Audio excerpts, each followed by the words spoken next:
Est-ce qu'un sèche-cheveux peut faire quelque chose par lui-même? Ou une machine à café, elle peut faire quelque chose par elle-même?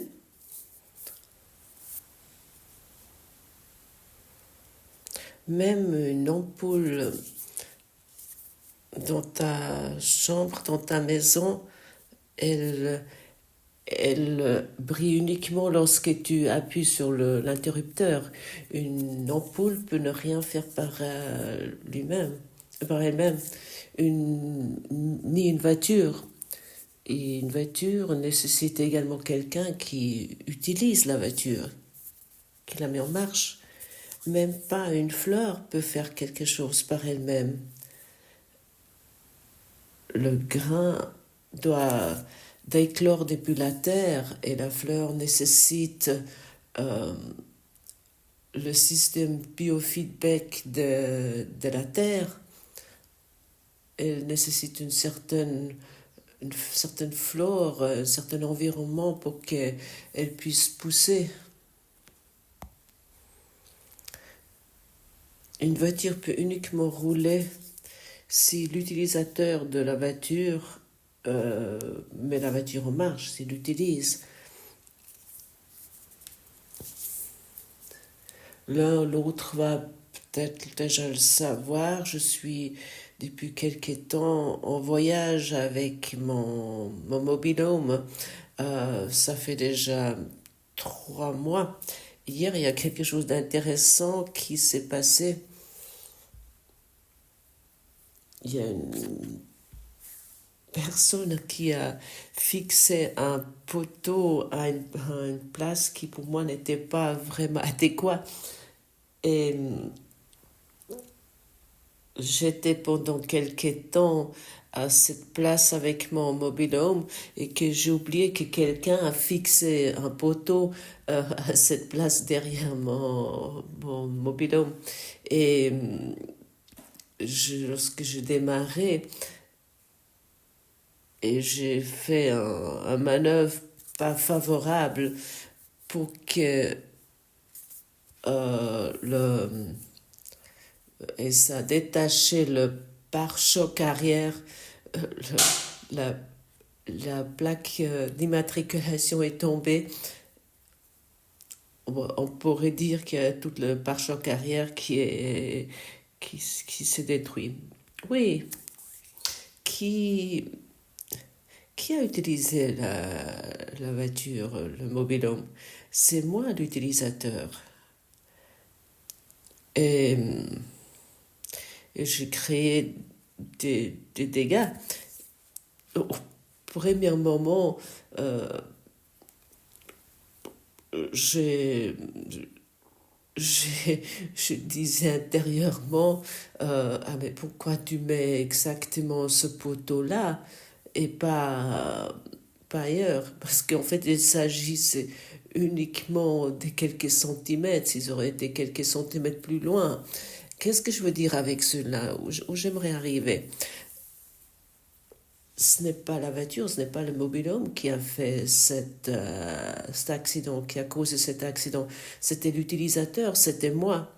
Alors, la voiture nécessite quelqu'un qui l'utilise, qui le met en marche, en route, et il serait totalement idiot, serait totalement insane de, de ma part d'accuser la personne qui a fixé ce poteau à cet endroit, ou si j'accuserais la voiture,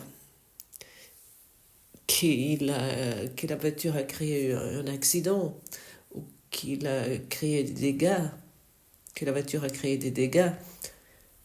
Mais en général, nous réagissons ainsi.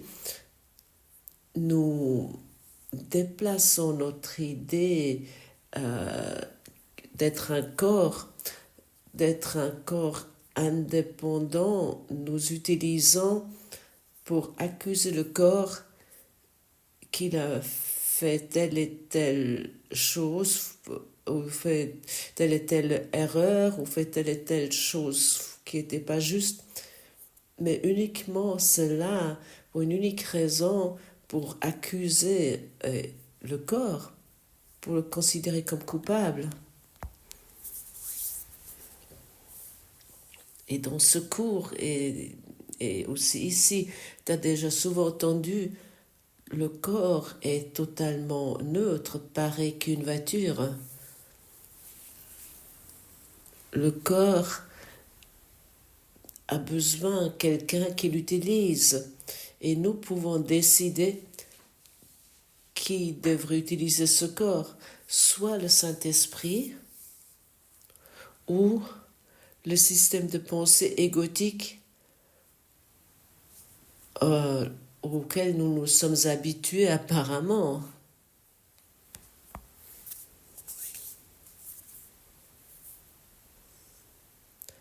Et souvent, nous faisons des choses dans la croyance que le corps voudra cela ainsi. Ou le corps nécessite telle ou telle chose, ou a besoin de telle chose. Ou le corps, moi, ce corps a fait telle et telle erreur. Ce n'est pas le corps qui fait une erreur, qui fait quelque chose de faux. Ce n'est pas le corps qui cause un accident, mais l'utilisateur. Comme apporté dans cet exemple avec ce mobil-home.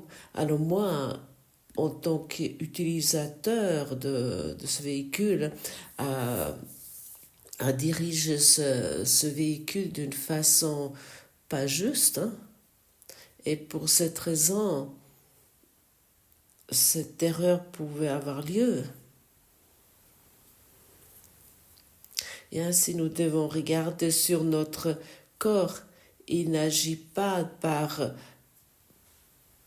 lui-même, pas plus que la fourchette ou la cuillère. C'est toujours le système des pensées égotiques ou le Saint-Esprit. Et ce cours au miracle nous soutient dans cela.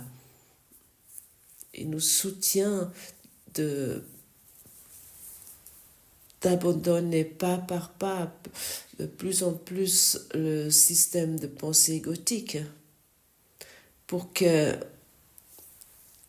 l'ego, pour que l'ego ne soit plus le propriétaire de ce corps,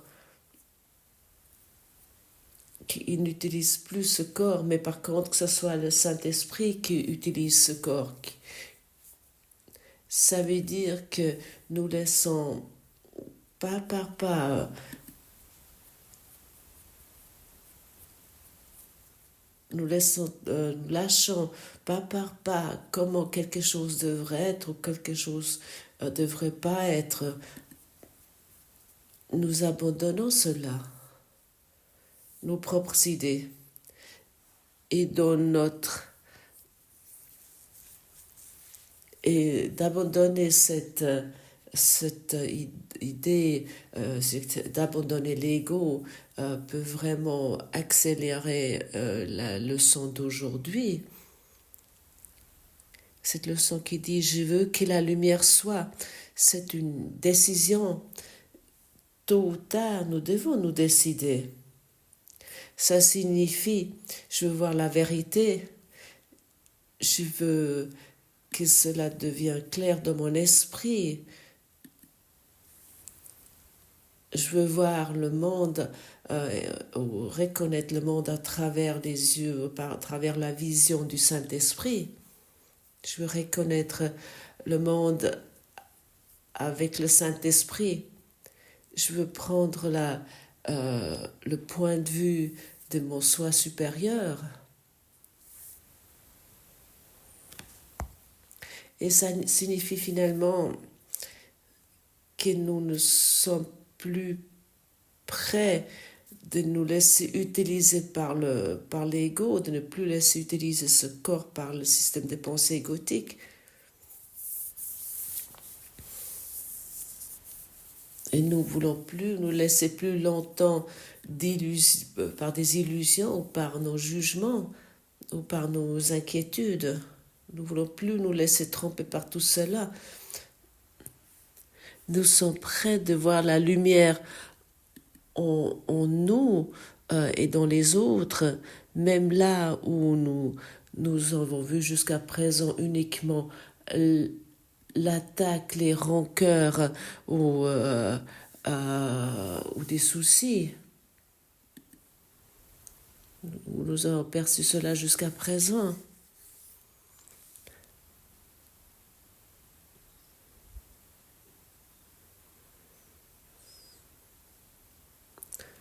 Et là, nous arrivons finalement à la conclusion, à la solution qu'il n'y a de volonté que celle de Dieu. Et ça, c'est la racine. Ça, c'est vraiment... la racine, c'est vraiment ça, de la libération, de la délivrance.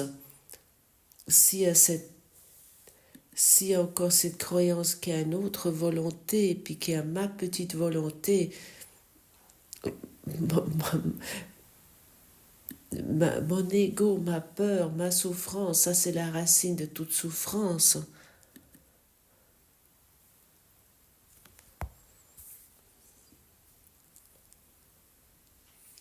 Et cela nous amène dans cette idée que nous ne pouvons jamais être en danger. Ça nous amène vraiment dans cette confiance.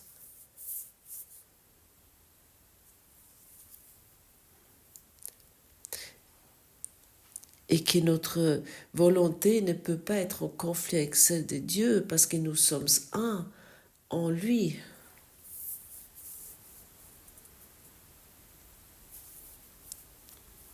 Et nous devons également comprendre que nous n'avons jamais fait des erreurs, que nous n'avons jamais vraiment attaqué et que nous nous trouvons dans une quelconque culpabilité. Nous sommes simplement confus.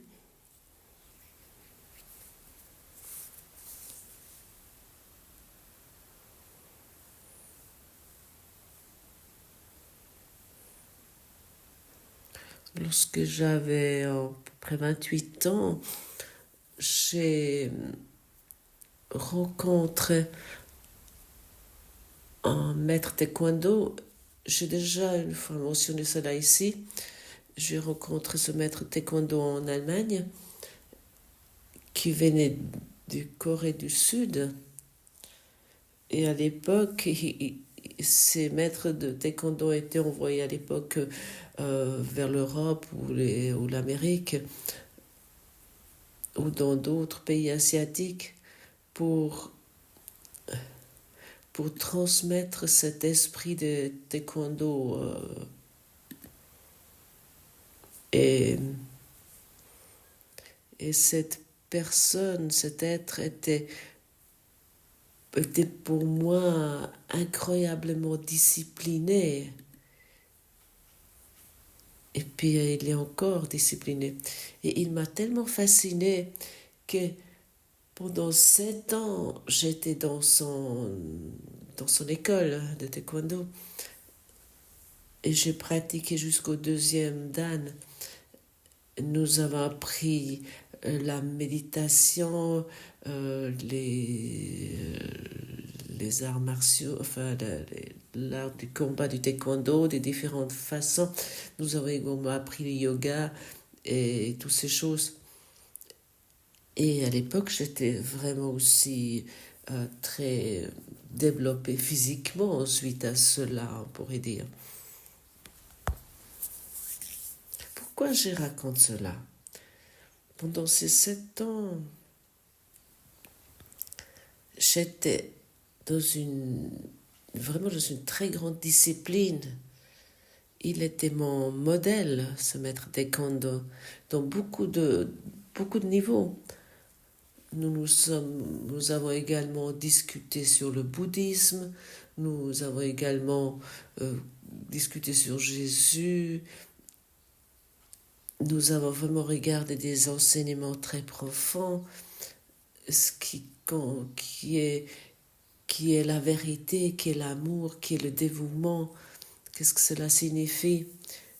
Et finalement,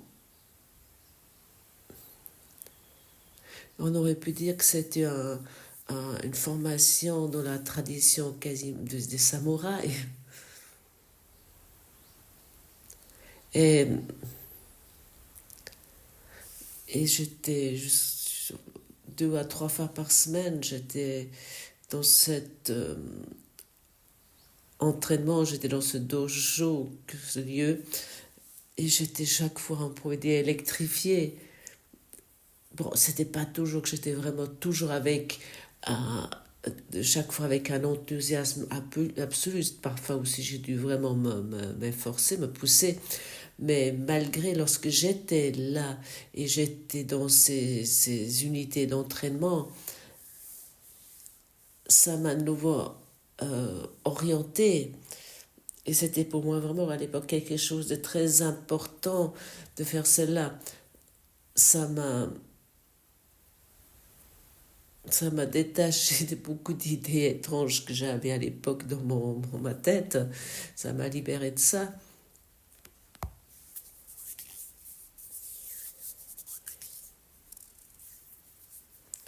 Et ainsi, c'est important. Et je suis convaincue que cet homme merveilleux est encore dans cette pratique et dans cette discipline. Et je dis cela pour que toi, tu te rappelles également que tu nécessites une discipline pour changer l'utilisateur de ce corps. Ça signifie pour abandonner les systèmes de pensée égotiques, pour que nous sommes vraiment guidés par le Christ comme Jésus l'a fait. Il est devenu le Christ parce que il s'est dévoué, il s'est abandonné au Saint-Esprit avec la discipline. Et il n'était pas simplement assis, il n'est pas simplement traîné là, et on peut méditer par-ci et par-là, et il n'a pas que regarder les oiseaux avec des amis ou des connaissances ou discuter avec eux. Il était discipliné dans son esprit. Et ici, j'aimerais encore rajouter, beaucoup considèrent ce courant miracle en tant qu'une discipline purement mentale et ils négligent le corps, comme moi aussi je le fais pendant longtemps, de négliger le corps simplement. Mais il est notre outil, il est notre véhicule, on peut dire. Et avec, par exemple, une gymnastique légère, ou peut-être avec du yoga, ou avec une promenade quotidienne, ou comment ça te convient, avec des exercices physiques légers, avec un peu de discipline, tu peux nous atteindre des choses énormes. Ça renforce ta confiance, ça te redresse à nouveau, on pourrait dire. Si tu as envie, intègre aussi une certaine discipline physique, une activité physique que tu as peut-être, je ne sais pas, négligé. Moi, j'ai longtemps négligé cela parce que je me suis uniquement préoccupée avec ce qui était d'esprit, de tout ce qui était spirituel. Euh, euh, je me suis vraiment mis de ma formation de taekwondo, je me suis tournée vers une orientation que d'esprit, une orientation spirituelle. Et maintenant, je suis maintenant je suis en train d'intégrer à nouveau un peu mon corps, même si on peut hésitant dans cela, avec des exercices très légers qu'on peut toujours qu'on peut inclure. Regarde ce qui est convenable pour toi, c'est vraiment utile. Ça, ça fait aussi du bien pour ton esprit.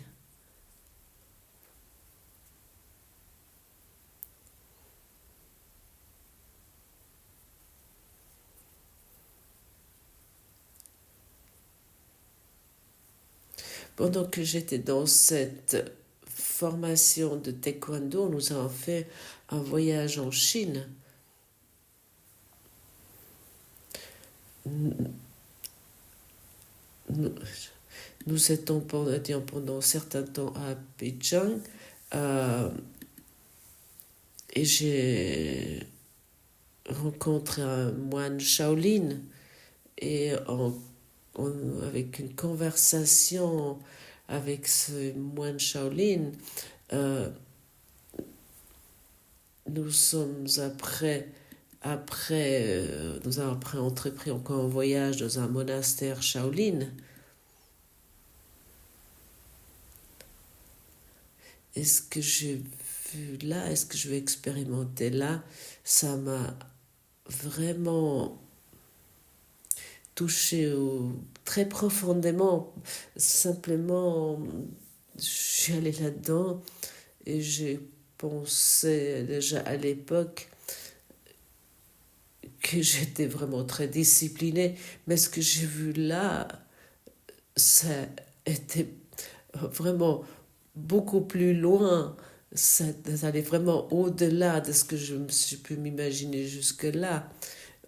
J'ai vu vraiment clairement que c'est que ces moines Shaolin qui ont médité là et qui ont discipliné leur corps, que,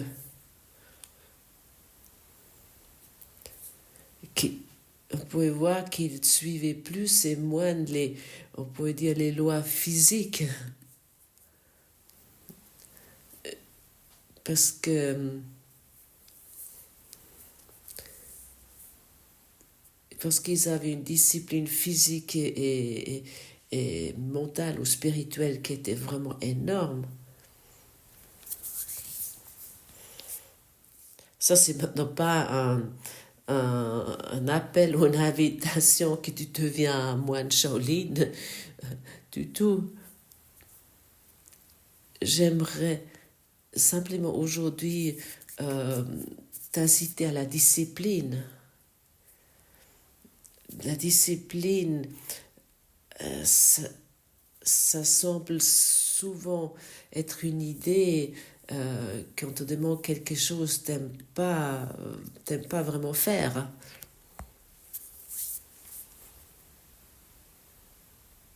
Ce cours est un cours dans le bonheur. Ce cours est un cours dans la joie, dans l'amour.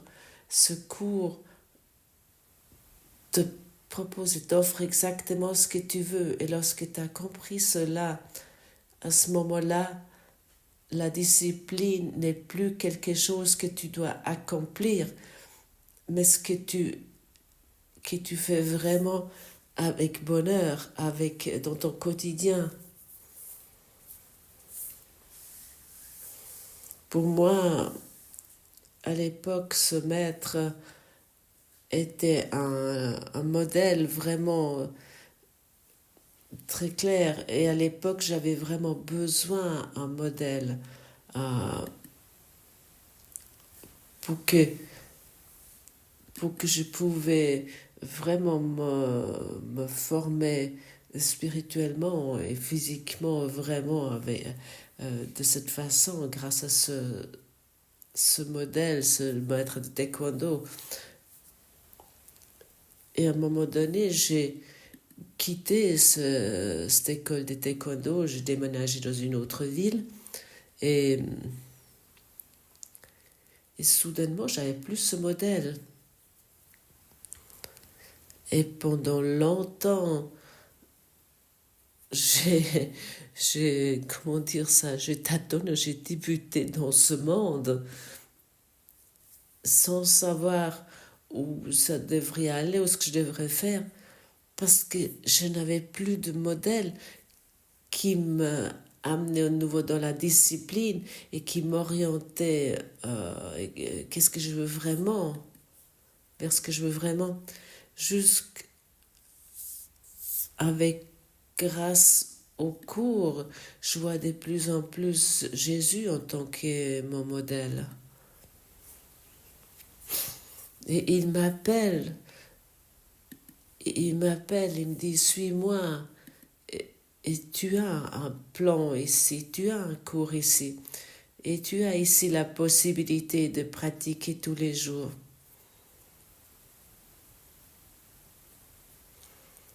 Et ma pratique est ce que j'enseigne.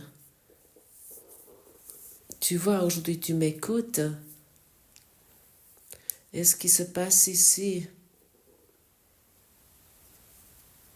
est un enseignement qui me rappelle ce que nous voulons véritablement. Et ce que j'enseigne, je l'apprends.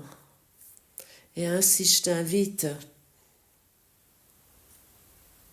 de comprendre et peut-être de t'orienter d'une façon nouvelle, peut-être qu'est-ce que j'aimerais vraiment enseigner. Silke et moi, nous sommes ici, par exemple, dans notre petit espace, je ne sais pas de combien de mètres carrés nous sommes ici, nous sommes sans cesse dans l'échange concernant le cours en miracle. Et lorsque nous saisissons cela dans notre esprit et combien de paix, combien de vérité cela nous apporte. Et peut-être tu as aussi la possibilité d'être avec une personne, peut-être tu es déjà dans un groupe où vous pouvez encore plus vous échanger sur la vérité et pas sur tout ce qui ne va pas. Et peut-être tu me dis maintenant, je ne connais personne qui fait ce cours en miracle. Comme au début de l'année, je t'invitais, peut-être si tu as envie si tu as envie, tu peux communiquer tes expériences sur la chaîne YouTube. Qu'est-ce que tu as compris aujourd'hui? Lorsque tu as entendu cela aujourd'hui, tu peux le communiquer sur la chaîne YouTube. Qu'est-ce que tu as compris, par exemple, avec ce cours en miracle, avec le livre de texte ou avec la leçon d'aujourd'hui? Ou tu peux aussi... il y a toujours un texte qui est disponible avec ce podcast et tu peux également communiquer ton apprentissage et peut-être tu dis maintenant, ah oui, qui lit cela ou qui cela intéresse? J'aimerais te rappeler qu'il y a énormément de personnes qui lisent ce commentaire. Oui, ils sont intéressés. Bien sûr, il n'y a pas chacun est prêt de se montrer publiquement. Tu as ma compréhension.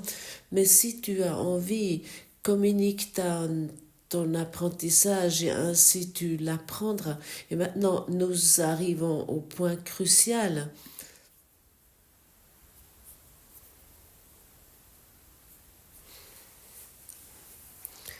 Par exemple, si quelqu'un lit ce que tu communiques ou quelqu'un profite de cela ou quelqu'un ça lui apporte quelque chose, à ce moment-là, tu apprends avec lui. Vous apprenez ensemble, ton apprentissage va être confirmé et ton apprentissage va être soutenu. Et ainsi, tu vas de plus en plus reconnaître à quel point c'est important de s'échanger pour enseigner et d'apprendre ensemble, pour que chacun qui se trouve devant des défis ou qui traverse une phase où il va pas bien, et peut-être il reçoit un mot et il dit waouh, il voit simplement ah oui, encore plus, il y a encore une autre possibilité. Peut-être tu es aussi coincé dans des situations et tu as trouvé un chemin de t'en sortir de cela.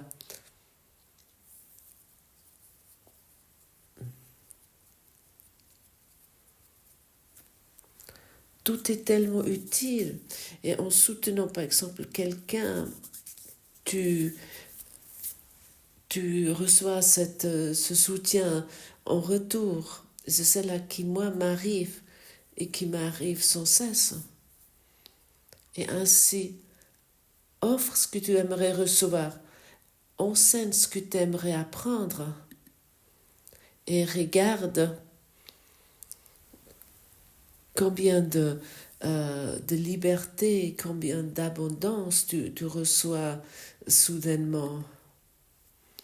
Et ton corps, à ce moment-là, sans que tu le constates vraiment, est utilisé pour la vérité, pour la paix, pour l'abondance et pour l'amour.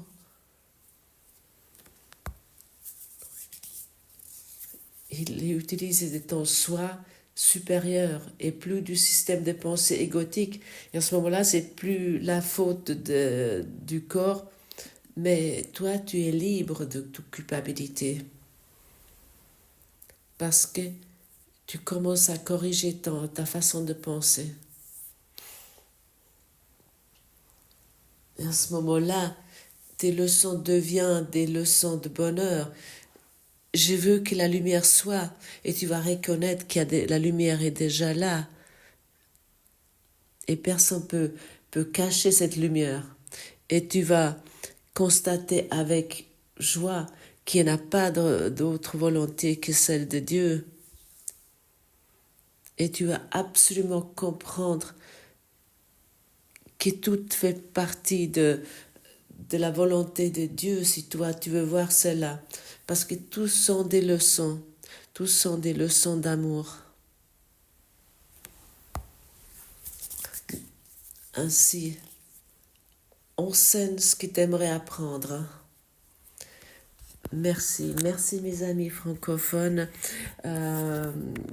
Je propose d'ailleurs un échange Zoom le 25 avril. Si cela vous intéresse, et comme d'habitude, il y a le texte sous le podcast. Merci d'avoir écouté. À demain.